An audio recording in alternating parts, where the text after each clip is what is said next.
Ma première conviction, c'est que l'IA est de toute façon, sera partout. Et donc, si elle ne l'est pas, ça challengera aussi les entreprises qui s'y seront pas mis. Pour le luxe, de manière générale, ou le retail, on est encore au tout début de l'histoire. Mais on n'est pas encore à un niveau de maturité où l'IA est intégrée dans l'ensemble des processus de la boîte. On va avoir aussi un design ou un contexte tech très limité dans nos boutiques parce qu'on est plutôt sur un environnement de luxe. Par contre, quand le vendeur a besoin d'avoir un soutien, il a son téléphone ou sa tablette, quelque chose qui est plutôt joli et moderne. Et il peut aller gentiment interroger son chatbot et il a sa réponse. Et après, on a aussi nous, la chance d'être rattaché à LVMH, qui est un grand groupe et qui nous met aussi des assets packagés à disposition, notamment nous en tant que plus petite maison, qui nous permet d'accélérer. Pour avoir des projets d'IA, il faut des sponsors business, et donc des personnes qui vont comprendre comment ça va pouvoir les aider eux dans leurs objectifs opérationnels. Bienvenue dans AI Impact, le podcast qui s'intéresse aux applications concrètes de l'IA et du machine learning dans un contexte business. Je suis Kémon Bay, fondateur et CEO de Quickscale AI.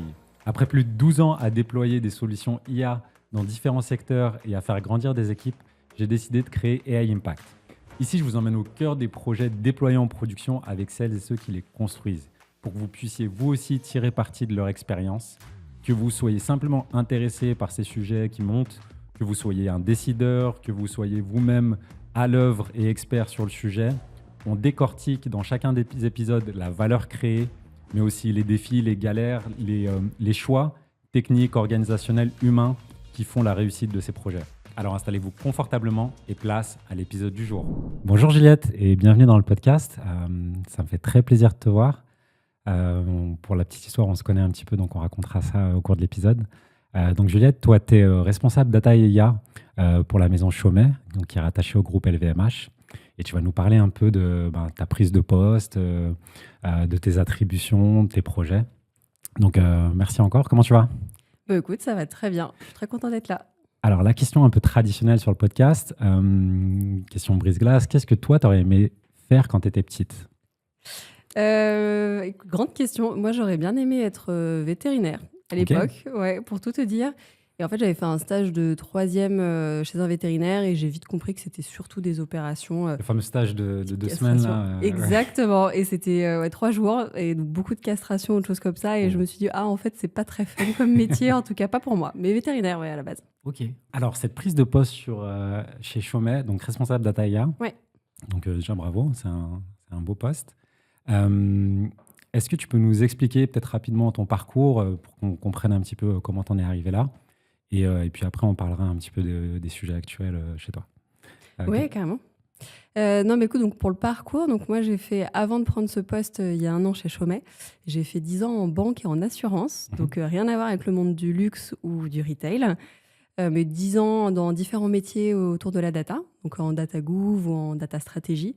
Et en fait, même avant ça, moi je ne viens pas du tout de ce monde-là à l'origine, parce que j'ai fait une école de commerce international et master en audit et conseil. Donc, à la base, j'avais même commencé côté métier. Mais finalement, j'ai découvert le monde de la data et de la data science à la Société Générale. Et je crois d'ailleurs que c'est là qu'on s'est rencontrés il y a 10 ans maintenant. Ouais, 10 ans, wow. Exactement. Ça ne rajeunit pas, mais effectivement, c'était un peu les débuts finalement de l'application, de l'analytics et de l'IA dans les missions d'audit et d'inspection. C'était vraiment le tout début. Et en tout cas, moi, j'en garde un super souvenir. Il y avait beaucoup de challenges, beaucoup de taf, mais... c'était un setup où on démontrait rapidement de la valeur. Je trouve qu'il y avait, comme si on faisait des travaux de façon assez différente de ce qui était fait traditionnellement. En tout cas, moi, j'en garde un bon souvenir. J'ai beaucoup d'attaches de ce temps-là qui sont restées. Du coup, peut-être une question avant de rentrer sur ta prise de poste. Qu'est-ce qui t'a le plus surpris en venant de la banque, de l'assurance, où on connaît, c'est un secteur très réglementé, processé, dans un secteur très différent dans l'industrie du luxe. Qu'est-ce qui t'a le plus marqué en termes de différence ? En fait, effectivement, il y en a plein. Ça n'a rien à voir à tous les égards. C'est-à-dire en termes effectivement de business. Mais aussi, moi, je venais de grands groupes internationaux et j'ai principalement travaillé au siège, donc au headquarter, là où j'arrive dans une maison, donc un équivalent d'entité opérationnelle locale d'un point de vue banque-assurance, où en fait, l'impact est beaucoup plus proche du chiffre d'affaires, de l'impact de la croissance en fait de cette maison. Et puis pareil, tout à l'inverse, c'est une petite maison dans l'écosystème et donc c'est plutôt à taille humaine. Donc, je crois qu'on est à peu près 250 au siège.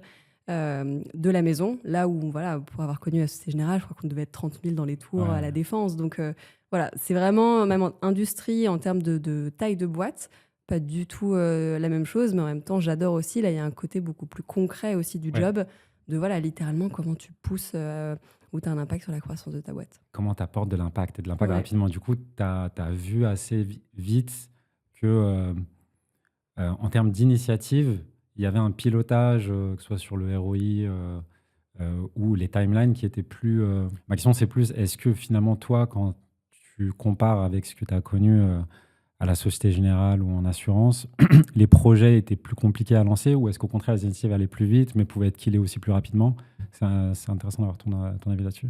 Ouais, pour moi, aujourd'hui, dans ce contexte-là, ça va beaucoup plus vite. Il y a beaucoup plus d'attentes et en même temps, on peut rapidement les livrer par rapport à des grands groupes, aussi parce qu'on a beaucoup plus la main. On a l'occasion d'en reparler sûrement, mais voilà, moi, j'ai une équipe aujourd'hui d'une dizaine de personnes avec les différents profils data, mais tout ça dans une équipe centrale.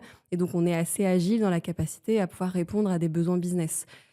Par contre, les besoins business, ils sont non-stop. On sait aussi qu'en ce moment, alors c'est depuis un petit peu plus longtemps, mais ça continue toujours de s'obscurcir un petit peu l'horizon économique en fait, et géopolitique. Et donc, on est très impacté aussi par littéralement le chiffre d'affaires quotidien. Et donc, à quel point les équipes métiers qu'on accompagne, elles ont là tout de suite besoin de savoir, OK, quel est finalement le marché qui est en train de dévisser et pourquoi, ou alors la boutique, c'est quoi l'impact sur ta supply. Enfin, il y a vraiment des problématiques en permanence on a besoin de beaucoup d'agilité. Là où dans les grands groupes, ça va plutôt être des grands programmes qui vont être plus en profondeur. En revanche, pour avoir vu, et c'est ce que tu as mentionné tout à l'heure, des groupes un peu plus modernes ou pionniers sur l'usage de la data, notamment grâce au réglementaire, ils mettaient aussi un petit peu plus les moyens. Donc voilà, là, il y a un peu... c'est deux mondes différents. Je ne dis pas qu'il y en a un qui est mieux que l'autre, mais c'est vrai que c'est deux enjeux complètement différents. Ok.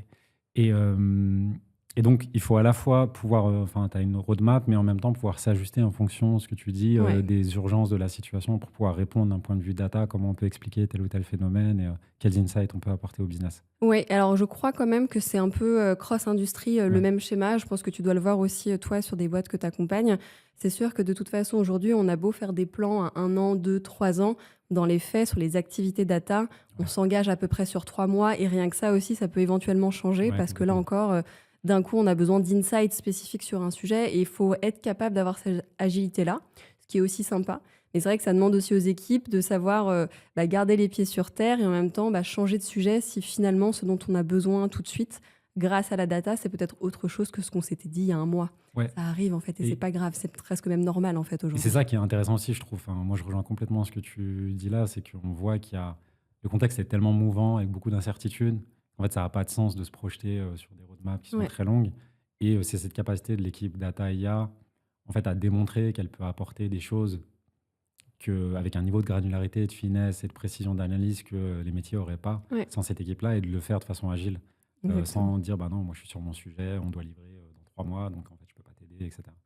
Donc ce mindset-là et le scope de ton équipe, est-ce que tu peux nous expliquer un petit peu plus aujourd'hui comment toi tu es arrivé sur ce poste-là, quel était initialement ton mandat, peut-être comment il a évolué et quels sont peut-être après les sujets plus précis?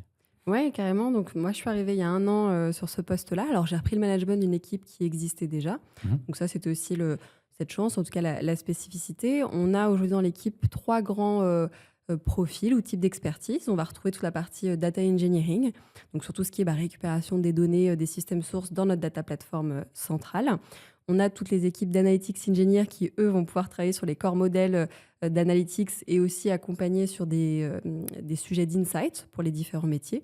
Et puis, on a aussi le bloc sur l'IA, que ce soit des rôles plus data scientist ou plutôt ML engineer ou AI engineer qui, eux, vont pouvoir travailler à l'intégration en fait, de l'intelligence artificielle dans les processus. Et donc, quand je suis arrivée, on était principalement connus, en tout cas, l'équipe avait été fondée à la base plutôt sur des besoins de reporting, dashboarding et d'insight, ce qui est assez classique finalement aussi pour des besoins de pilotage business, en fait, de performance. Donc ça, on est assez présent. Et d'ailleurs, c'est un des premiers trucs qui m'avait marqué quand je suis arrivée et que j'avais trouvé super, notamment venant de grands groupes, c'est que on couvre plus aujourd'hui que 70% des équipes de la boîte sont accompagnées et couvertes par notre équipe centrale. Donc en fait, on a un scope fonctionnel qui est quasi exhaustif. Donc c'est super, c'est-à-dire qu'on a vraiment une data plateforme qui permet de faire des liens entre les données de ces différentes équipes. Par contre, c'est aussi plus exigeant et on a beaucoup de personnes à servir en même temps. Hmm. Donc, c'est pas toujours facile de prioriser ou d'avoir le bon dispositif en face pour répondre à tout le monde. Je crois que c'est une trentaine d'équipes derrière qu'on accompagne. Ils sont 3 analytics engineers en front. Donc voilà, pour peu qu'il y ait 10 équipes en même temps qui se réveillent, ça peut être aussi parfois un peu challenging de prioriser. Mais ça, on est plutôt très fort et on a pas mal d'enjeux aussi à pousser l'analytics et l'insight beaucoup plus loin que du monitoring un petit peu classique. Ouais. Et après, le dernier enjeu aussi, c'est de continuer à faire émerger l'IA dans l'ensemble de nos processus. Il y en a déjà des choses qu'on fait et je pourrais t'en reparler si tu veux. Et ça, c'est très bien, mais c'est le début d'une histoire et on doit aller beaucoup plus loin, mais comme toutes les entreprises d'ailleurs, dans vraiment l'intégration de l'IA au sens large ou des IA dans l'ensemble de nos processus opérationnels. Ok. Donc, ce qui préexistait en fait à ton arrivée, c'est cette plateforme où il y avait déjà des DE. Les analytics engineers chez vous, ils ont à la fois la casquette en fait, de préparer la donnée pour des analyses et ils font aussi le travail de DA dans le sens restitution de l'information, dashboard ou insight, ou est-ce que vous avez ségrégué ces deux, ces deux activités-là? Ouais. Non, c'est une bonne question parce que c'est aussi quelque chose que j'ai amené en arrivant. Justement, ces fameux profils d'analytics engineer. Ouais. Moi, c'est vraiment quelque chose auquel je crois, que j'ai vu aussi évoluer finalement dans le temps. Notamment quand on avait pu nous se rencontrer il y a 10 ans, quand c'était sur la data science. Pareil, le monde de la data analyse a énormément évolué en 10 ans. Et donc, moi, le sujet ou la manière dont je vois les choses, c'est que vraiment les rôles de data analyst historique tel qu'on l'entend, en fait, c'est plutôt aujourd'hui des business analysts qui ont vraiment monté en compétence sur l'utilisation des outils BI au sens large. Et donc, eux sont plutôt dans les métiers directement et ça fait plus de sens qu'ils soient au plus proche. En revanche, l'analytics engineer, lui, il est vraiment expert dans toute la démarche analytique qui est assez scientifique quelque part ou statistique. Et il apporte évidemment une connaissance sur la partie outils de BI, mais surtout, lui, son enjeu, c'est d'aller faire le lien avec la data engineer. Donc, c'est un petit peu comme si les rôles avaient remonté la chaîne au fur et à mesure. Eux, ils ont un pied dans la data platform et un pied dans son exploitation en sortie de la data platform. Et donc, ils travaillent notamment et ils font aussi toutes les tables gold, ce qu'on entend classiquement dans les data platforms. Ils ont aussi ce rôle-là parce qu'ils maîtrisent SQL, parce qu'ils comprennent surtout les règles métiers qui doivent être appliquées aux tables pour pouvoir en faire de la consommation en BI. Donc, plutôt porter les règles de gestion, les calculs dans la data platform. Et quelque part, le data engineer, il a même lui en train de changer un petit peu de nom d'ailleurs. Il a vraiment remonté la chaîne et beaucoup plus sur toute la partie intégration, gestion cloud, vraiment cloud architecture au sens large. Et il va plutôt, si on vulgarise un petit peu, s'occuper de la partie ingestion, orchestration, ordonnancement et voilà, s'assurer que tout l'écosystème data en amont se parle bien jusqu'à passer après le relais aux AE dans l'écosystème. En tout cas, c'est comme ça qu'on le voit aujourd'hui.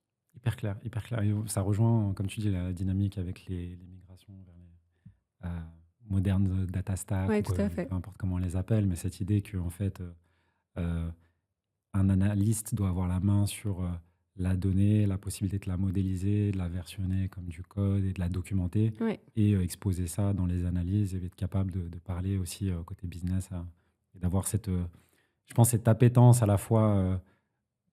Il y a une composante tech qui est quand même assez importante et aussi une compréhension de la donnée qu'on manipule qui est en fait hyper, qui est indispensable à mon sens parce que sinon, en fait, on ne met pas l'effort au bon endroit pour répondre aux questions business.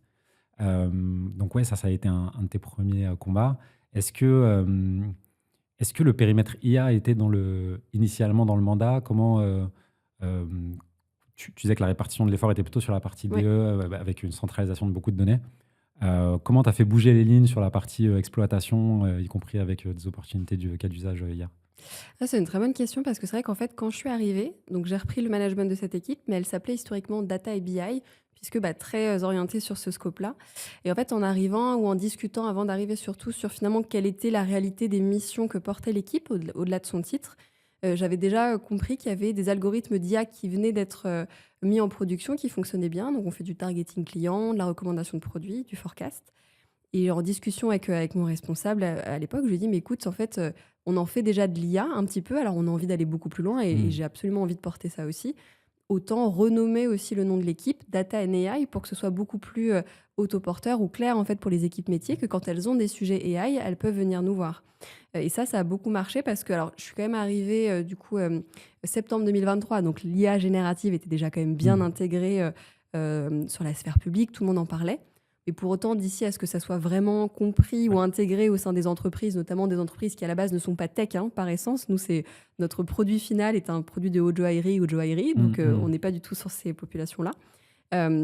Mais voilà, il y avait encore des choses à faire, c'était pas très bien connu. Et donc, le fait d'arriver et préciser, voilà, on est une équipe data and AI, on vous accompagne sur ces sujets-là. L'IA générative et les chatbots font partie aussi de ce qu'on peut faire. Ça a favorisé aussi l'émergence de la discussion, de l'idéation pour aller trouver des sujets en IA pour développer ça au sens large dans l'organisation. Donc, je sais que ça a beaucoup aidé. Et après, on a aussi, nous, la chance d'être rattaché à LVMH, qui est un grand groupe et qui nous met aussi des assets packagés à disposition, notamment nous, en tant que plus petite maison, ce qui nous permet d'accélérer. Et donc, on avait typiquement un chatbot interne type ChatGPT qui était là, mais qu'en fait, que les employés ne connaissaient pas trop. Donc, on a acculturé aussi, on a accompagné à l'usage de l'IA générative à travers le chatbot. Voilà. Donc, il n'y a pas que... En fait, il y a tous les types d'IA ou d'algorithmes qu'on gère.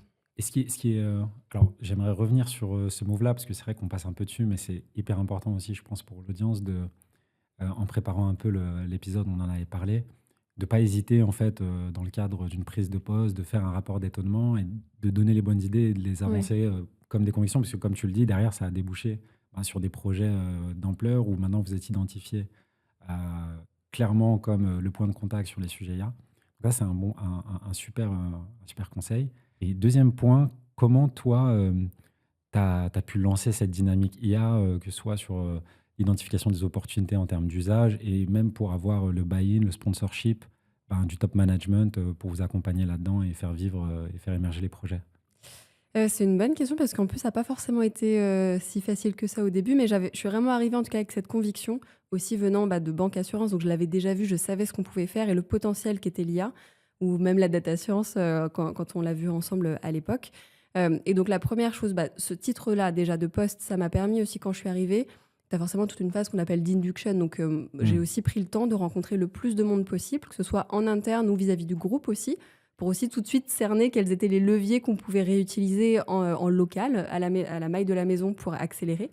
Et donc, ce type de poste, en tout cas, a permis aussi d'en parler. Et donc, j'ai tout de suite expliqué que l'enjeu était aussi de pouvoir accompagner sur le développement de l'IA. Et donc, ça m'a permis aussi de cerner, finalement, le niveau de maturité de l'organisation à ce moment-là.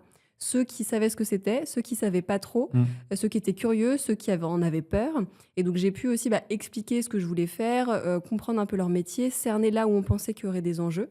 Okay. Et en collaboration aussi avec le groupe, j'ai pu cerner finalement des cas d'usage qui avaient été développés dans d'autres maisons, parfois plus matures ou parfois plus grandes, et donc il y avait plus de moyens que nous, puisque quand je suis arrivée, on n'avait pas un ETP dédié à l'IA. C'était vraiment un projet ponctuel ou deux qui avait eu lieu. Et donc, j'ai capitalisé là-dessus. J'ai fait beaucoup d'acculturation. On allait faire des sessions, que ce soit en Codir pour expliquer ce que c'était, ou des sessions all staff pour faire du retour d'expérience sur des cas d'usage qui avaient été développés dans d'autres maisons. Et donc, ça a fédéré un petit peu comme ça autour de l'idée. Et tu vois, 1 an après, j'ai pu présenter en juillet cette année la feuille de route sur 1 à 2 ans. Voilà les premiers autres cas d'usage en IA qu'on va continuer de pousser. Certains qu'on est déjà en train de réaliser aujourd'hui, et donc ça a marché comme ça. Ce qui est sûr, c'est que pour des organisations moins matures ou pour lesquelles ils ne savent pas trop ce que c'est, la première chose à faire, c'est d'acculturer, c'est d'intéresser, c'est d'inspirer, parce que c'est tout l'ideation process qui va être nourri derrière. Et pour avoir des projets d'IA, il faut des sponsors business, et donc des personnes qui vont comprendre comment ça va pouvoir les aider, eux, dans leurs objectifs opérationnels. Donc c'est comme ça un petit peu que ça a marché. C'est hyper clé parce que c'est vrai que nous, on baigne dedans et peut-être qu'on ne s'en rend pas compte. Mais en fait, dans une boîte, il y a des gens qui ont des priorités. Le quotidien de leur travail n'implique pas forcément d'utiliser ces outils-là, etc. Et donc, en fait, des fois, on préjuge même du niveau d'acculturation au sein d'une boîte où on se dit que voilà, au sein du top management, les gens ont forcément joué un petit peu avec. Non, pas nécessairement. Complètement. Et donc, bonne transition sur les usages, du coup. Qu'est-ce que, si tu peux en parler, bien sûr, mais quels sont les sujets, soit que vous avez déjà en production ou les sujets à venir en termes d'usage que vous avez développés? Oui, sur l'IA en tant que telle. L'IA, le ML ou l'analytics, les choses qui te paraissent intéressantes d'un point de vue business, qui ont de l'impact.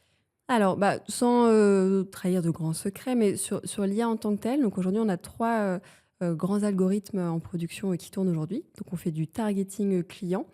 Et de la recommandation de produits. Et tout l'enjeu, et ça sert à ça, l'IA en tant que telle, c'est d'être capable à effort limité, ou en tout cas à ressources limitées, d'avoir le plus d'impact. Et donc, typiquement, on est capable, par cet algorithme-là, de savoir quels sont les clients qui, a priori, ont le plus fort potentiel de réachat dans un horizon de temps assez proche.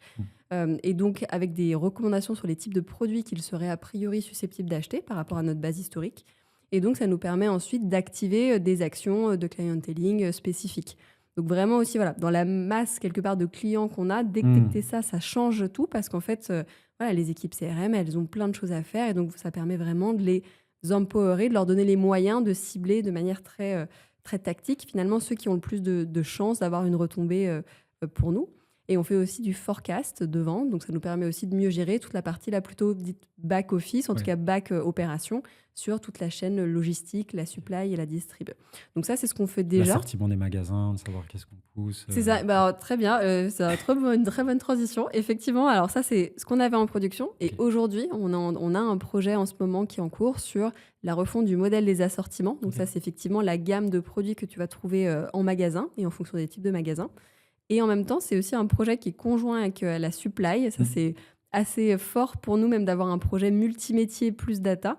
Donc, supply et merch.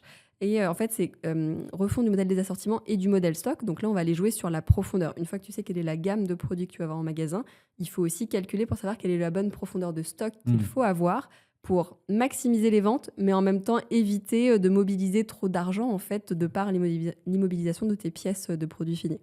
Voilà, ça c'est un des projets majeurs qu'on a en cours en ce moment et qui est passionnant.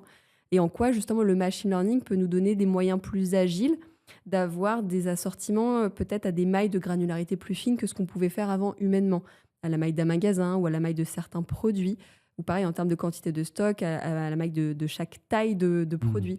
Humainement, il faudrait beaucoup de personnes en fait pour faire ça. Donc le machine learning nous donne vraiment des leviers, des moyens de pouvoir identifier la bonne gamme d'assortiment ou la bonne profondeur de stock.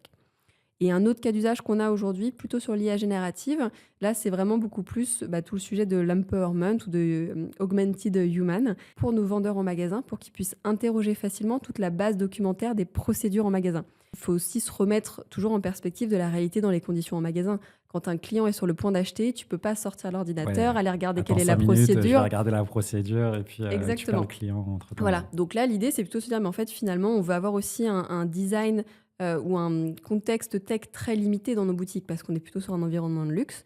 Par contre, quand le vendeur a besoin d'avoir un soutien, il a son téléphone ou sa tablette, quelque chose qui est plutôt joli et moderne, et il peut aller gentiment interroger son chatbot et il a sa réponse. Voilà, tout ça aussi, c'est vraiment comment je facilite la vie en fait de nos vendeurs, ce qu'on appelle les sales advisors chez nous, leur vie au quotidien pour qu'ils puissent vraiment faire leur expertise, leur cœur de métier, qui est la relation client et la qualité de vente en boutique. Ok. Et les cas d'usage que tu as cités là, c'est des cas d'usage qui sont très métiers. Oui. Est-ce qu'il y a une distinction claire en termes de gouvernance ou de mandat sur le fait que le groupe pousse des assets qui sont plus, comme tu l'as dit, des copilotes ou des assistants dans la productivité, mais de façon assez généraliste. Et vous, de votre côté, chez Chaumet, vous avez la capacité de aller assez loin dans une verticale pour l'assortiment des magasins, des choses qui sont vraiment cœur de métier pour vous. Est-ce qu'il y a une distinction, une gouvernance là-dessus ou est-ce que vous pourriez aussi être capable de, je sais pas, de développer des agents d'automatisation, de traitement des mails pour le customer support, qui pourraient être faits aussi en centrale? Comment cet arbitrage il se fait entre vous et le groupe? Alors, c'est plutôt un mode de collaboration entre le groupe et les maisons qui fonctionne plutôt bien. Okay. C'est-à-dire qu'on sait qu'il y a des cas d'usage qui sont développés par le groupe, mais toujours en collaboration avec une maison. Donc souvent, quand ils cherchent des pilotes pour lancer un sujet, on peut se manifester. Et dès que c'est mis en production, c'est pré-packagé, donc c'est jamais 100% parfait pour les conditions locales d'une maison. Mais une bonne partie du travail est déjà fait. Et d'ailleurs, c'est ce qu'on fait, même le modèle des assortiments qu'on est en train de développer. Une bonne partie a été packagée déjà par le groupe pour un cas d'usage dans une autre maison de joaillerie. Donc, on a quand même cette capacité d'aller plus loin. Et à l'inverse, surtout pour les grandes maisons qui, elles, ont des équipes aussi data un peu plus complètes, souvent, elles ont une idée justement d'un sujet qu'elles veulent développer, elles le testent, et quand c'est mature et que ça fait ses preuves, le groupe accompagne pour le packager et le mettre à disposition des autres maisons. Donc, c'est vraiment dans les deux sens et ça se nourrit. Et au contraire, c'est ce qui fait vraiment émerger l'ensemble de ces cas d'usage ou de ces packages réutilisables qu'on a aujourd'hui Ouais, à c'est la maille du intéressant. groupe au sens large, en fait. Ouais, parce que si un projet passe à l'échelle aussi chez vous, c'est un push Ouais, que vous pouvez faire pour que ce soit utilisé plus largement complètement. dans d'autres maisons. Et c'est une vraie mutualisation des efforts, en fait, qui est fait entre le groupe et les maisons. Et ça fonctionne plutôt très bien. Top. Tous ces cas d'usage, comment vous arrivez à leur donner vie au sens où tu parles d'accès sous forme d'application en tablette, par exemple, en magasin, etc. Est-ce que ça reste la responsabilité de votre équipe data, donc ce que je comprends, des profils plutôt data, DE, Analytics Engineer, Data Scientist, ou est-ce que vous êtes accompagné en interne par des équipes plus product au sens web app, et comment cette interaction se fait tripartite avec les métiers, ou est-ce que vous avez la charge directe de le faire là-dessus? C'est une très bonne question aussi. C'est vrai que ça a pas mal shifté ça dans le temps, mais dans le bon sens. C'est-à-dire que plus on avance, plus c'est de toute façon pluridisciplinaire ou pluri-expertise. Déjà au sein même d'une équipe data ou un n'importe quel projet data, tu as besoin d'avoir différentes expertises qui vont contribuer. C'est aussi vrai quand tu accompagnes le métier. Et rajoute à ça aussi, effectivement, le monde dans lequel on a petit à petit convergé, en fait, qui est cette vision data product. Et donc, du coup, vraiment, cette vision produit dans le sens plutôt tech, tel que ça a été un peu plus mature par le passé. Et donc, première réponse déjà, c'est que tout dépend quel est le front qui sera mis à disposition. C'est quand même une chose. Donc, tu vois, typiquement, sur l'histoire du chatbot, c'est plutôt un front limité, mais dans lequel toute l'ingénierie ou la machinerie est plutôt portée par la data science et par l'IA. Donc ça, c'est clairement un produit développé par les équipes data avec un peu de soutien tech pour pouvoir y arriver. Puis il y a toute la partie aussi très architecture derrière l'écosystème qui tient. Et donc, c'est plutôt un projet qu'on a poussé côté data. Pour le modèle des assortiments, par exemple, et le modèle stock, le front qui est mis à disposition est un front, alors bon, là, c'est un appelant, mais ça pourrait être plein d'autres types de solutions. Et donc, quelque part, c'est un projet avec toute l'ingénierie aussi data science derrière, mais qui va être packagé dans un front qui est plutôt dans une application. Et donc ça, c'est un projet qu'on a en commun avec le responsable de l'IT back-office pour pouvoir faire ça de manière homogène et en collaboration avec le métier. Donc, en fait, ça va vraiment dépendre. Nous aussi, on développe tous nos produits analytiques. Donc, vraiment là, le fruit même de toutes les démarches qu'on a, que ce soit pour le pilotage du chiffre d'affaires ou pour d'autres sujets. Et là, le front est plutôt une interface web, mais développée sous Power BI. Et donc, voilà, là, c'est clairement aussi des projets plutôt data. Donc, en fonction des sujets, je t'en donne un autre que j'ai aussi en tête. On va refondre le site e-commerce bientôt. Donc, ça, c'est un projet porté par l'IT. Mais dedans, il y aura forcément aussi de l'intelligence intégrée pour aller faire de la prédiction de besoins de stock, ou de la recommandation de produits pour certains clients. Et donc là, le projet est majoritairement IT, puisque c'est en soi le front est plutôt le site e-commerce, mais on va venir contribuer pour ajouter notre expertise. Ça dépend où ça dedans. s'intègre finalement Exactement. dans la user journey. Ouais. Est-ce que c'est des outils existants dans lesquels vous intégrez, etc. Mais ça, tu vois, je suis ravie sur ces 10 dernières années d'avoir vu que ça a complètement évolué aussi, parce que c'est monté en maturité, ça s'est expertisé. Et c'est vrai qu'avant, en tout cas, le monde qu'on a connu il y a quelques années, ça restait au tout début, quand tu commences, des Jupyter Notebook avec toute l'intelligence qui est dedans, mais que le data scientist qui peut à peu près le lire. Et en fait, c'était pas forcément designé dès le départ pour redonner ça à disposition des métiers et dans finalement l'interface avec laquelle ils travaillent au quotidien. Et ça a tout changé. Je pense que la BI a beaucoup aidé pour faire ça sur la partie analytics, parce que c'est des outils qui sont simples justement de visuel, et donc c'était facile pour eux. Mais ça doit être le cas pour n'importe quel type en fait d'outils ou de device au sens large que les métiers directement utilisent, ou le client quand on s'adresse au client. Et ça, je trouve ça super qu'aujourd'hui on ait by design intégré ça quand on lance des projets. 100% d'accord. Et je trouve que ça démultiplie en fait la vélocité aussi de l'équipe dans sa capacité à livrer un truc, parce qu'à partir du moment où tu n'es pas bloqué par en fait une intégration avec une équipe tech qui elle aussi a sa roadmap, etc., et qui va peut-être pas prioriser ton sujet tout de suite, en fait tu as un retour utilisateur forcément plus rapide, et tu peux mettre tout le disclaimer qui va bien, que c'est un prototype, etc., mais il y a un retour. Et c'est vrai que ça, c'est un pain point qui existe encore, mais effectivement le côté data product, d'avoir un asset que tu peux déployer avec une forme d'UI qui permet à un utilisateur on va dire non tech de pouvoir quand même jouer avec la solution, c'est hyper clé. Est-ce que tu peux nous parler un peu de là les prochains gros jalons dans ta roadmap, et après la deuxième question, c'est quel conseil toi t'aurais soit à la Juliette, tu vois, aujourd'hui, qui prend son poste, ou des conseils que tu as à des décideurs ou des managers d'équipes data qui ont besoin d'insuffler ce changement-là pour vouloir créer cette dynamique et faire sortir des chantiers qui apportent de la valeur à leur métier. Oui, écoute, avec grand plaisir. Je vais essayer de ne pas oublier les 2 questions. Ouais. Déjà, les gros chantiers et après, qu'est-ce que je Les sujets à conseillerais? venir, ouais. C'est ça.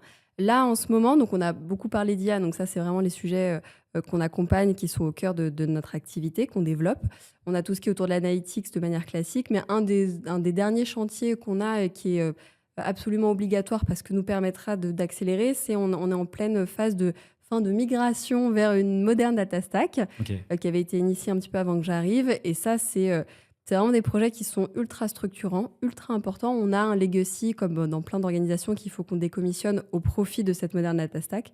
Et heureusement qu'on le fait. Ouais. Par contre, le temps de la transition, il est forcément toujours un petit peu difficile, que ce soit pour nous ou pour les métiers, parce qu'il faut tout reconstruire. Et pour nous, c'est aussi en ça que ces projets sont incroyables, l'occasion de refondre finalement ce qui ne marchait plus très bien avant. Parce que quand on lance quelque chose, c'est tout beau, tout propre, les premiers usages sont parfaits. Et entre-temps, les personnes ont changé, il s'est passé plein de choses, on est sous pression.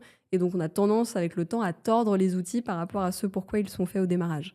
Donc là, on a l'occasion de tout refondre. Et en même temps, on doit continuer aussi tout ce qui est le run de l'historique, le run de cette nouvelle plateforme aussi qu'on monte. Donc voilà. Et c'est important ce que tu dis, parce que ça peut être perçu, migration data stack. Ouais. Moi, je ne sais pas, j'ai besoin de savoir quel produit, quelle gamme de produits pousser pour quel magasin. Tu me parles de moderne data stack. Et de vous dire en fait que oui, il y a des choses qui ne marchaient pas, en fait, vous n'êtes pas content, et peut-être qu'il y a des choses qui vont être transparentes où ça va aller plus vite, mais il y a des choses qui ne marchaient pas et qui vont marcher avec, et de montrer au fil de l'eau, plutôt que d'avoir un silo très long, et puis à la fin, on dit juste on a changé de techno, ça a pris 2 ans. Et du coup, c'est intéressant ton regard là-dessus. Comment vous arrivez quand même sur des projets qui coûtent beaucoup d'argent, qui demandent des ressources aussi, à garder les métiers impliqués là-dedans pour pas que ce soit juste en fait un sujet tech? Non, complètement. Alors, ma première conviction et que j'ai portée avec l'équipe, justement, quand je suis arrivée et qu'il fallait reprendre ce sujet, c'était de dire il est hors de question. Alors, très bien, effectivement, il faut qu'on le fasse. On a fait le bilan et il fallait clairement changer de techno. Par contre, hors de question de faire une migration technique. C'est-à-dire que si on doit changer de plateforme, il faut que le métier en sortie ait des choses plus innovantes, bien plus performantes. Enfin, il faut qu'il y trouve son intérêt. Parce que sinon, pour lui, il aura juste passé 9 mois, 1 an et demi de projet pour avoir la même chose qu'il avait avant. Donc, on est allé chercher, typiquement, il y a plein de choses qu'on peut faire. Un rafraîchissement de données beaucoup plus fort, de l'historisation qu'on ne pouvait pas faire avant. Enfin, là encore, si on fait des migrations d'une ancienne data stack vers une moderne, c'est qu'il y a plein de capabilities nouvelles qui, en fait, sont pour l'avantage du business. Donc, ça, on a vraiment cerné aussi ce pourquoi on le faisait. On a, pour certains besoins, on a dû même refondre des logiques historiques de rapprochement ou de réconciliation qui, en fait, n'étaient pas efficaces avant. Donc, on a listé tous les enjeux. Et donc, ça, ils sont hyper on board avec nous. Et d'ailleurs, globalement, vu que la plateforme historique fonctionnait plus très bien, tous nos métiers, ils n'ont qu'une hâte, c'est de passer de l'autre côté. Donc, ça marche très bien. Par contre, c'est vrai que ce qu'il faut réussir, c'est garder la motivation dans le temps. Et donc ça, voilà, on lotit, on explique, on embarque. Et l'idée, c'est à chaque fois qu'on livre quelque chose, même si on le fait principalement pour un cas d'usage, donc un énorme besoin, typiquement, là, on a fait pour le CRM, donc il y a des données de vente avec les données clients. En fait, les ventes, tout le monde en a besoin. Et donc, c'est aussi d'avoir une approche où dès qu'on met des premières briques disponibles, les ouvrir pour les autres équipes, que ce ne soit pas qu'une équipe après l'autre. Parce qu'en fait, sinon, les derniers, ils mettent 2 ans et eux ne comprennent pas pourquoi ils ne sont pas passés d'abord. Donc, mais c'est vrai que ce n'est pas facile. Il faut réussir à garder le cap et de toute façon, à ne jamais le déprioriser parce que, en fait, tant qu'on n'est pas complètement passé de l'autre côté, on est dans cet entre-deux où on a 2 plateformes à gérer. Voilà. Et c'est l'enfer pour tout le monde. Donc, ça, c'est le premier sujet. Et du coup, sur la partie qu'est-ce que je donnerais comme conseil ou si je me regardais, moi, il y a 1 an, qu'est-ce que je me serais dit déjà, tu verras, c'est ce que tu penses, ça va être une aventure humaine incroyable. Donc, changer de poste, en plus, moi, j'ai changé de secteur, c'est toujours extrêmement enrichissant et j'ai aucun regret de l'avoir fait. Je suis ravie d'avoir changé, rencontré ce secteur d'activité-là, etc. Donc, ça, vraiment, c'est super. On le sait pourquoi on change quand on le fait, donc ça, c'est super. Et après, même si je me l'étais dit à l'époque, je me redirais, tu verras, quoi qu'il arrive, ça va prendre du temps et on le sait tous quand on est dans la data, voilà.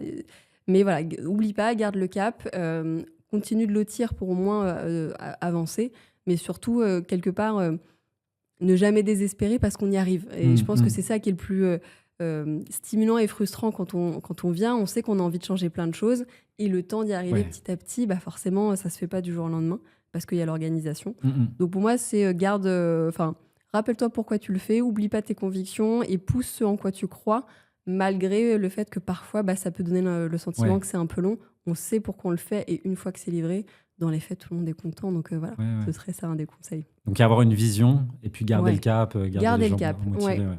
C'est marrant parce que c'était une ancienne, enfin c'est une CDO chez AXA qui m'avait donné ce conseil quand je suis partie, parce que juste avant j'étais chez AXA et je lui avais demandé justement comment elle avait fait elle pour prendre son poste et elle m'avait dit tu verras, deux choses, souvent les premiers sujets qu'on te donne quand tu arrives c'est pas les bons, c'est-à-dire que c'est les premiers irritants, Ouais. première visibilité, mais en fait les vrais sujets, c'est-à-dire que ceux qui sont impactants et qui font la différence, tu les auras en deuxième lecture et donc Mm. accepte et tu verras ça arrive. Et la deuxième aussi, c'est de challenger le statu quo. Parce qu'en Ouais. fait, c'est vrai que souvent, on arrive et puis on a ces fameux sujets qu'on nous met en avant. Et puis on dit non, mais ça a jamais pu être réglé, et puis machin.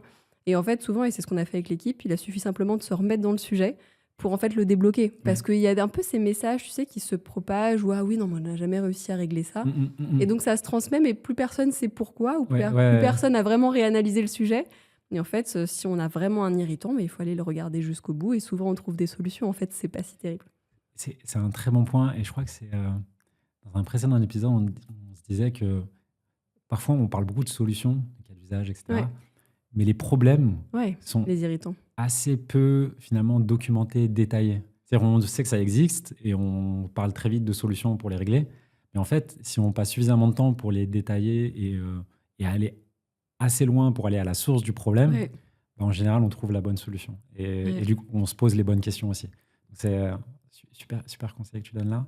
On arrive à la fin de l'entretien. Je vais te poser des questions un peu prospectivistes sur toi, ta vision à 3 à 5 ans dans ton industrie. Qu'est-ce que tu vois émerger comme usage ou des convictions que tu as vis-à-vis de ce que l'IA peut débloquer comme capacité qui est pas possible aujourd'hui soit dans la joaillerie ou dans le luxe de façon générale. Est-ce que tu as des convictions sur ce qui arrive? Oui, alors je peux effectivement partager quelques-unes. Je ne sais pas si le temps me donnera raison, mais ce qui est sûr de ce que je vois, c'est qu'en tout cas pour le luxe de manière générale ou le retail, on est encore au tout début de l'histoire. Et donc, il y a eu des premiers sujets qui ont émergé, ça a fait ses preuves, mais on n'est pas encore à un niveau de maturité où l'IA est intégrée dans l'ensemble des processus de la boîte.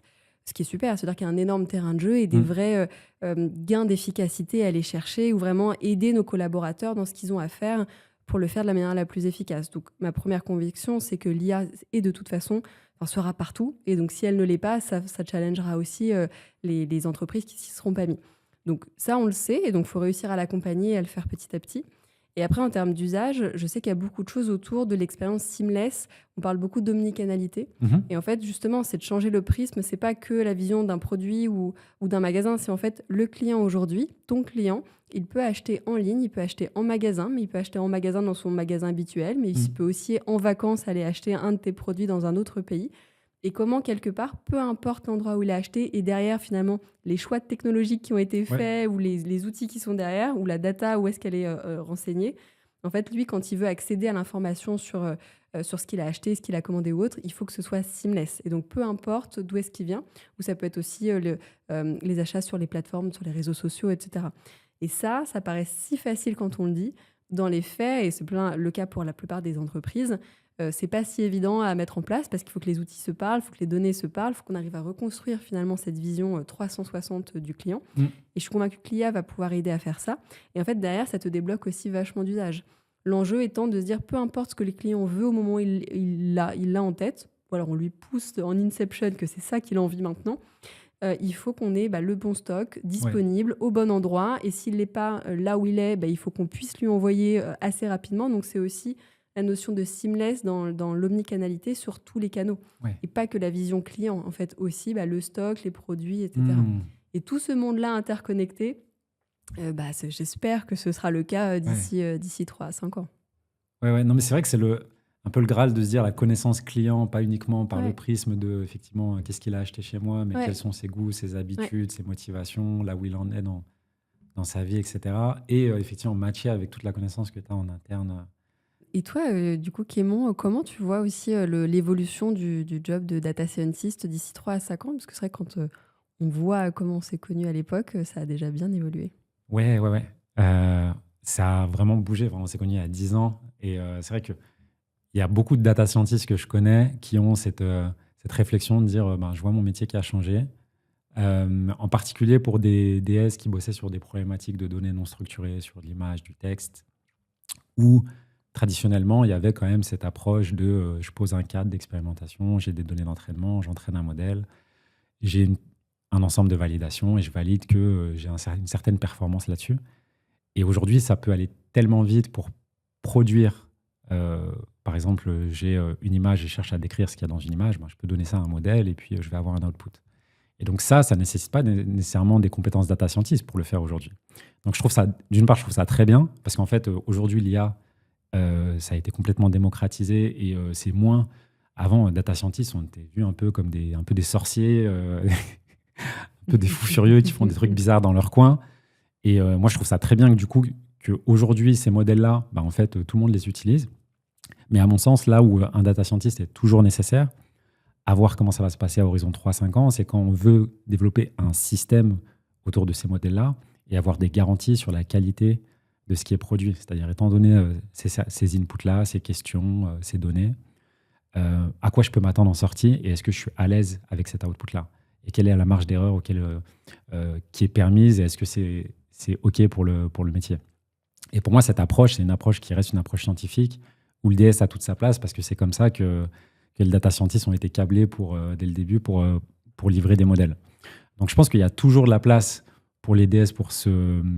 Et puis après, quand on est passionné par un peu l'architecture des modèles, etc., c'est ce qui est permis aujourd'hui par ces modèles, c'est juste fou furieux. Donc je pense qu'il y a énormément de place pour les DS, mais il y a aussi de la place pour des gens qui sont juste des builders, qui ont un profil tech ou une appétence tech et qui veulent construire des systèmes robustes et qui vont derrière reprendre un peu cette rigueur dans le cadre d'expérimentation. Je pense que les deux vont se rejoindre et que ce sera plus comme avant uniquement le précaré de gens qui sont très stateux, matheux. Je pense que ça va se rejoindre beaucoup plus.